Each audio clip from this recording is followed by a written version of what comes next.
Salut, alors première vidéo donc pour présenter la logique booléenne qui vient d'une structure algébrique qu'on appelle l'algèbre de Boole, euh, donc définie mathématiquement et utilisée notamment en logique mathématique. Nous, on va s'y intéresser pour la programmation, pour les langages informatiques, qui va être très utile donc pour bien comprendre ce qu'on fait, pouvoir faire des portes logiques, enfin bien comprendre les conditions et pouvoir complexifier le code euh, sans se perdre en comprenant bien chaque étape. Donc pouvoir personnaliser, c'est vraiment quelque chose qui fait la différence quand on le comprend bien. Ça permet aussi de comprendre comment presque la façon de penser d'un ordi, parce que l'ordi est construit électroniquement, hein, et après que le langage aussi du coup, sur cette façon de faire de la logique. Voilà, donc c'est une première vidéo qui sera plutôt évasive, euh, qui sera pas très... qui n'ira pas en profondeur, mais qui présentera un peu voilà, les aspects. Euh, Ensuite, donc, je fais une vidéo qui sera plus mathématique, là où ce sera plus théorique, même si c'est pas compliqué du tout, mais pour être rigoureux là-dessus. Et une deuxième vidéo qui sera plus informatique, où là, je montrerai des cas concrets, des applications et tout. Ce que je vais faire dans cette vidéo, mais ce sera plus poussé, quoi. Voilà. Donc, pour commencer, on va introduire un peu l'algèbre de Boole. Donc, c'est une partie de la logique mathématique qui s'intéresse à des propositions, qui est en fait quelque chose qui est vrai ou faux. Par exemple, si on écrit 1 supérieur à 4, c'est une proposition, et elle est fausse. Si on écrit 2 plus 2 égale 4, c'est aussi une proposition, elle est vraie. Donc, en fait, on pourrait par exemple considérer que ça, c'est une proposition qu'on appelle P. P est vrai. En fait, donc l'algèbre de Boole, sa structure, en fait, c'est un ensemble qu'on pourrait écrire comme ça. Une variable qui appartient donc à cet ensemble appartient à vrai ou faux. On pourrait l'écrire aussi 0, plutôt dans l'autre sens du coup, 1 ou 0. Donc là on retrouve le codage binaire, donc de tout langage et donc des ordinateurs. Si on voulait, on pourrait aussi dire que ça représente une tension électronique ou une absence de tension. Voilà. Et donc dans cet ensemble, qui n'a que deux valeurs, 0 ou 1, on peut avoir donc des opérateurs, des connecteurs, comme vous voulez. Et donc qui vont être le et le ou. Donc par exemple, si on dit 1 supérieur à 4 ou 2 plus 2 égale 4, ici on a une proposition qui est fausse, une autre qui est vraie, et donc cette grande proposition qui est donc une proposition ou une autre, elle va être vraie. Le ou nous dit que si l'une des deux est vraie, alors la proposition totale est vraie. Si on avait mis un et,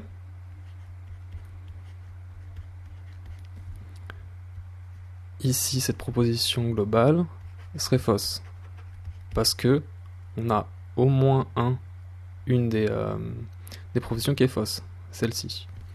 Donc ça ressemble beaucoup à des opérateurs qu'on connaît. En fait, le et peut être compris comme une multiplication, et le ou comme une addition. Alors pour expliquer ça, on va dire par exemple A et B qui appartiennent donc à 0, 1 ou vrai et faux. Plutôt faux, vrai. Voilà. Et on va écrire une table de vérité. Donc c'est assez simple. Hein. On présente nos deux variables et on va faire par exemple la table de vérité du ou.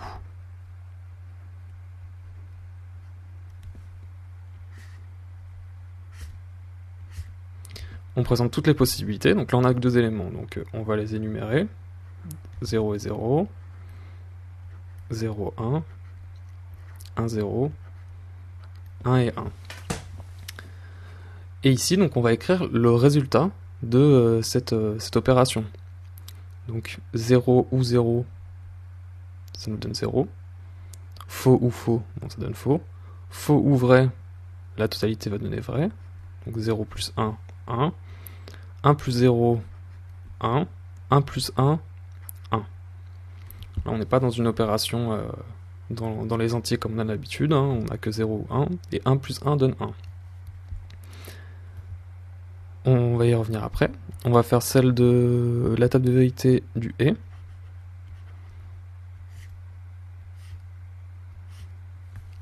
Voilà. Donc pareil.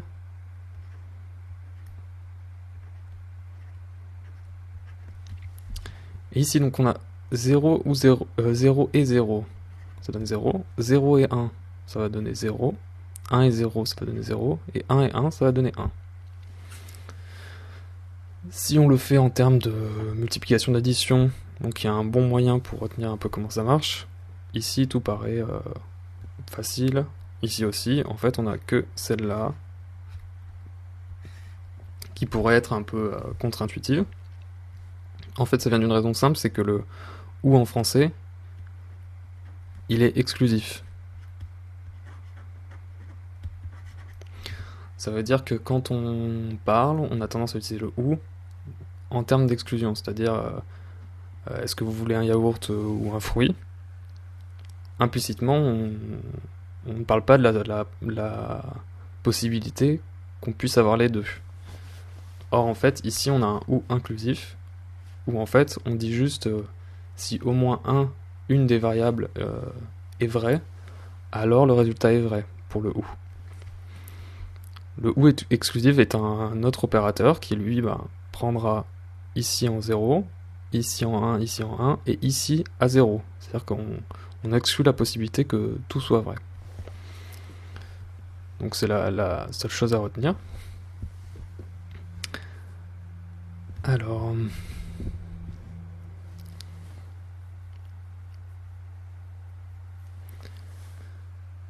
on a aussi la négation. Donc la négation qu'on notera par exemple avec une barre. Dans les langages informatiques, c'est souvent note A par exemple. Donc là c'est tout simple, hein, c'est juste l'inversion. Sachant qu'il y a deux éléments, on choisit l'autre. Donc là on va prendre juste A et son opposé. Si c'est 0, alors sa négation c'est 1. Si c'est 1, sa négation c'est 0. Donc voilà, là on a les opérateurs, les connexions basiques. Donc maintenant on va passer à la partie informatique. Donc je ferai sous Jupyter, donc avec Python. Il sera possible aussi par la suite d'essayer d'autres langages, mais les choses se ressemblent beaucoup. Donc, bon là, quelques librairies. Les propositions, donc ce qu'on a vu tout à l'heure. Si on entre directement 1 supérieur à 4 sur Python, il va nous renvoyer que c'est faux. Donc là, on a la logique booléenne. Quand on dit 2 plus 2 égale 4, on met un double égal parce qu'on fait en fait un test d'égalité.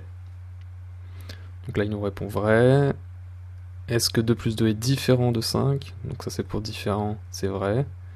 La négation le note qui va renvoyer l'inverse de la valeur de ce qu'on lui donne. Donc ici, on lui donne une proposition fausse, et bah la négation d'une proposition fausse est vraie. Voilà, c'est un peu comme ça qu'il faut le prendre. Le et le ou, donc ça on l'a vu. Après la construction de table de vérité, donc pour voir, donc là on a des valeurs false et true à la place de 0, 1. Bon, c'est pas très compliqué. Une petite table, donc le et qui donne faux s'il y a au moins une des variables qui est fausse, et vrai si toutes les variables sont vraies. Le ou, donc comme on a vu précédemment, qui est inclusif, qui prend le cas où tout est vrai, et la négation, donc qui donne l'inverse de ce qu'on lui donne. Donc ensuite, dans les structures donc de if, while et for, donc ça peut être intéressant de voir, même si vous le savez certainement déjà, comment ça marche. Donc on peut lui donner en condition une proposition, et le if va regarder est-ce qu'elle est vraie. Si elle est vraie, j'exécute ce qui est en dessous du if. Si elle est fausse, j'exécute ce qu'il y a dans le else. Si on met un else, on peut ne pas mettre de else. Donc ici, évidemment, 1 est supérieur à 4 est faux. Donc il nous dit ce qui sort du else. Voilà, là un exemple où on génère une valeur aléatoire entre 0 et 1. Si cette valeur est supérieure à 0,5, on affiche qu'elle est supérieure à 0,5.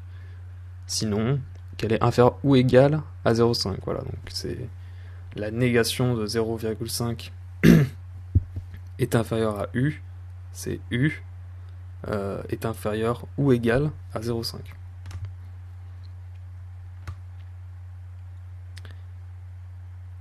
Ensuite ici un autre exemple, un nombre aléatoire où on va tester avec des elif, donc else if, sinon si. Le else total veut dire sinon, donc tous les autres cas. Alors que là en fait on va tester sinon si ça c'est vérifié. Je n'explique pas très bien, mais U est supérieur à 0,99. Si c'est faux, alors U est inférieur ou égal à 0,99. Et on va tester en plus, est-ce qu'il est supérieur à 0,95. Donc en fait, ce qu'on teste ici, c'est vraiment ça. Est-ce qu'il est compris entre 0,95 et 0,99. D'ailleurs, ou égal.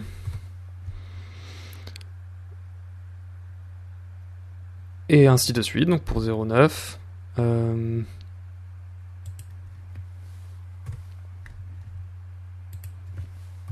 Voilà. Est-ce qu'il est inférieur à 0,9? Est-ce qu'il est supérieur? Donc là c'est la même chose. Et sinon, est-ce qu'il est inférieur ou égal à 0,1? Voilà, donc important de bien faire attention à quelle est la négation de quelque chose. Ça on y reviendra peut-être dans la vidéo qui sera plus mathématique. Ici, donc avec un while, le while est comme le if, on lui donne une condition, il va regarder si elle est vraie. En fait, si elle est vraie, on va rentrer dans le while, donc une boucle qui va s'effectuer jusqu'à ce que cette condition sera fausse. Donc évidemment, si on donne une condition qui est vraie, et qu'à l'intérieur du while, on ne modifie jamais cette condition, que rien ne l'impacte, on sera dans une boucle infinie, qui ne s'arrêtera jamais. C'est pour ça des fois qu'on voit dans des codes, while true. Ça veut dire qu'on veut une boucle qui s'exécute tout le temps. Par exemple dans les jeux ou dans des applications, avec souvent des fonctions qui vont pouvoir permettre d'en sortir, voilà. Sinon ça fait une boucle infinie. Donc là, un nombre aléatoire entre 11 et 20. Et on va afficher à chaque étape comment va être impactée cette condition, parce que cette condition c'est V est supérieur à 10. Donc elle est obligatoirement vraie puisqu'on a pris un nombre aléatoire supérieur à 10, strictement. On voit que aléatoirement 13 a été pris. 13 est supérieur à 10, c'est vrai, donc on rentre dans la boucle. Bon, le i c'est juste pour voir afficher l'étape à chaque état. Et ensuite on va lui enlever aléatoirement une valeur entre 0 et 1. Donc ici on voit 12, 11, 10, 11 encore, pardon, 10. Donc il l'affiche, 4, 10, 1. Il teste 10,3 est toujours supérieur à 10, donc on re-rentre dans la boucle, on incrémente i, on enlève encore une valeur, on affiche, et là on voit qu'on a 9,64. À la fin de l'affichage, il va revenir vers le while, et il va voir que 9 supérieur à 10 est faux, donc il s'arrête. Voilà, c'est vraiment... C'est pas compliqué, mais c'est bien de le voir comme ça, itérativement. Et un dernier exemple, donc, qui est avec le for. Donc le for, c'est pas exactement la même chose, c'est passer en revue chaque élément d'une liste. On a l'habitude du for i in range n, qui va passer tous les entiers naturels en revue jusqu'à notre limite. Et ici, bon, c'est un exemple comme ça, hein, une liste de 100 nombres aléatoires, deux variables qui représentent supérieur à 0,5 et inférieur à 0,5. Et donc pour tous les éléments de cette liste, donc qui sont que des éléments aléatoires, on regarde s'il est supérieur à 0,5, inférieur à 0,5, et que ce soit le cas l'un ou l'autre, on augmente cette variable et ça nous donne 35, 13. Voilà. Donc ensuite les relations plus complexes, c'est-à-dire ce qu'on peut construire à partir des et, ou et non, qui sont les connecteurs, opérateurs de base, on va dire. Donc là en prenant le ou exclusif, donc le ou qu'on va utiliser dans la langue française, qu'on nomme XOR, donc le OR exclusive, en fait il s'écrit comme A, donc A ou B de manière exclusive peut s'écrire en manière logique comme A et non B, ou non A et B. Donc on va le voir ici. Si on définit une liste qui va prendre A et non B, ou non A et B, donc en reprenant les A et B ici, donc toutes les combinaisons possibles, et qu'on fait la table de vérité, donc on voit bien que quand c'est faux et faux, on a faux. Quand c'est faux et vrai, on a vrai. Quand c'est vrai et faux, on a vrai. Et quand c'est vrai et vrai, on a faux. Donc c'était cette ligne-là qu'on avait avec le ou classique qui donnait vrai. Par exemple, si on prend la proposition A est supérieur et égal à 1, XOR A est inférieur à 1. Donc c'est une proposition qui est vraie, quel que soit A. Donc là, ce A sera un entier, un réel, ce que vous voulez. Donc ça c'est démontrable mathématiquement, c'est une proposition qui est vraie. Et on peut le regarder du coup de manière... Enfin, on peut le programmer. C'est-à-dire qu'on va pas lui dire de faire un ou exclusif, mais on va regarder ce qui se passe. C'est-à-dire qu'on va prendre par exemple 1000 nombres aléatoires compris entre 0 et 2, ici. Donc la multiplication, parce que le rand c'est entre 0 et 1, donc x2 ce sera entre 0 et 2. VV ça veut dire que la première est vraie, la deuxième est vraie, proposition. VF, donc la première vraie, la deuxième fausse, FV, etc. Et donc pour tous les éléments de la liste, on va vérifier si A est supérieur ou égal à 1, qui est cette première condition. Puis, on va tester est-ce que A est inférieur ou égal à 1, qui est cette deuxième condition. Si c'est le cas, on ajoute 1 à VV. Sinon, donc si ça c'est vrai et ça c'est faux, on va rajouter à VF. Le else, donc qui est relatif à ce if, on va dire si ça c'est faux. Ensuite, à tester si la deuxième est vraie, ici, etc. Donc c'est juste pour afficher le nombre qu'on obtient de deux fois où on a vrai, faux, faux, vrai, etc. Donc là, on obtient qu'on n'a jamais les deux faux, parce que les deux faux, ce serait A est inférieur ou égal à 1, A est inférieur à 1 et A est supérieur ou égal à 1. Ça n'arrive jamais. Et vrai, vrai, qui voudrait dire exactement la même chose. A est supérieur ou égal à 1 et A est inférieur ou égal à 1, ce qui n'est pas possible. On obtient qu'on n'a que ces conditions-là. Donc c'est bien un ou exclusif, quoi. On le vérifie. Et donc voilà, finalement, le XOR, on pourrait le voir aussi, le ou exclusif dans notre tête, comme le test de différence qu'on écrit comme ça en général. Si on regarde la table de vérité, voilà. Ce ou exclusif est vrai que si les éléments qui le composent sont différents. Ensuite, l'implication. Donc c'est intéressant parce que souvent on peut avoir des problèmes pas des problèmes, mais on peut mal interpréter une implication. Une implication, c'est une relation. C'est une proposition, en fait, une connexion de proposition, qui dit que si A est vrai, alors B est vrai. Voilà ce que dit une implication.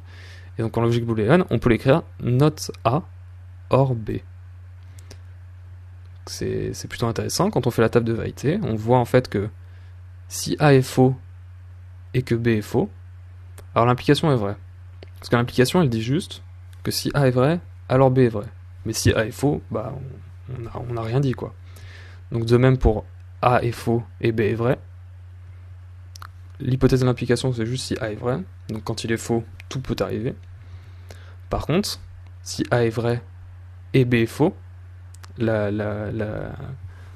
l'implication, propose d'implication est fausse. Parce qu'elle dit le contraire. Voilà. Elle dit que si A est vrai et que B est vrai, si A est vrai, alors B est vrai.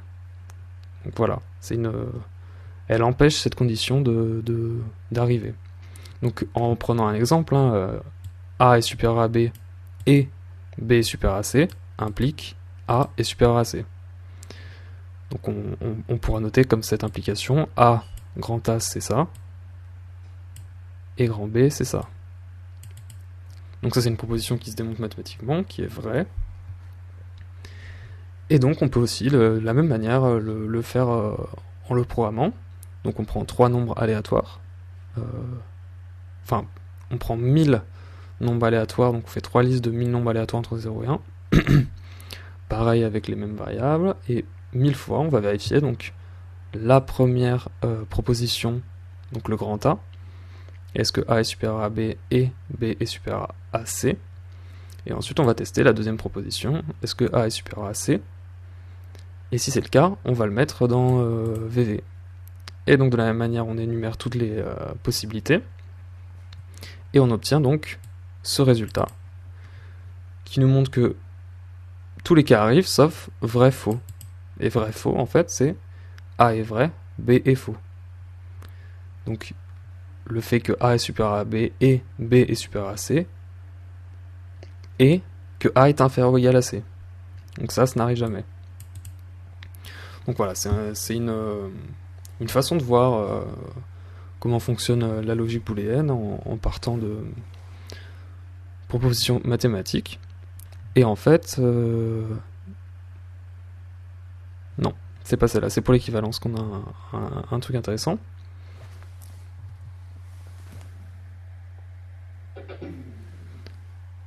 Et donc l'équivalence qui sera la dernière petite relation composée des connecteurs de base. Donc une équivalence en logique mathématique, A équivalent à B, est définie comme l'implication dans les deux sens en fait. A implique B et B implique A. On a vu que A implique B est défini par non A ou B. Et donc on pourrait écrire en prenant ici non A ou B et non B ou A. Voilà, bon. En faisant une petite réécriture, on voit en fait que l'équivalence c'est la négation d'un ou exclusif.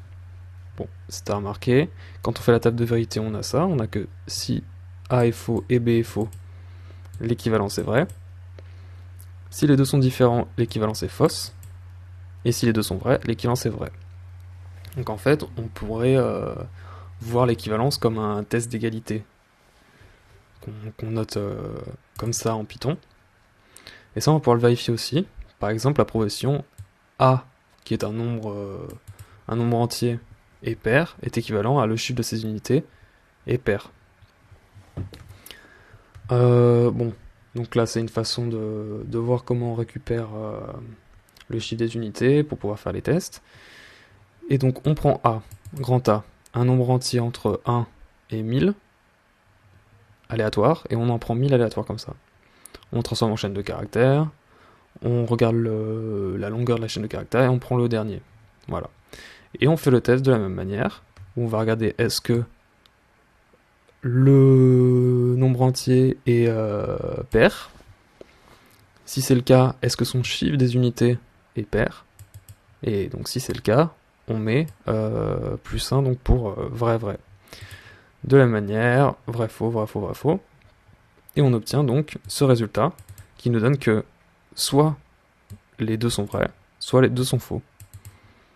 Donc on voit bien cette équivalence qui est aussi démontrée mathématiquement. On a bien faux et faux, vrai, vrai et vrai, faux, mais cela ne peuvent pas se produire. Voilà, donc c'est la fin de cette vidéo. Je pense que je regarderai comment faire pour mettre le code en commentaire ou dans la description, mettre un petit lien. N'hésitez pas à dire ce que vous en avez pensé, s'il y a des trucs que j'ai bien expliqués ou pas trop, s'il y a des points sur lesquels il faudrait que je revienne.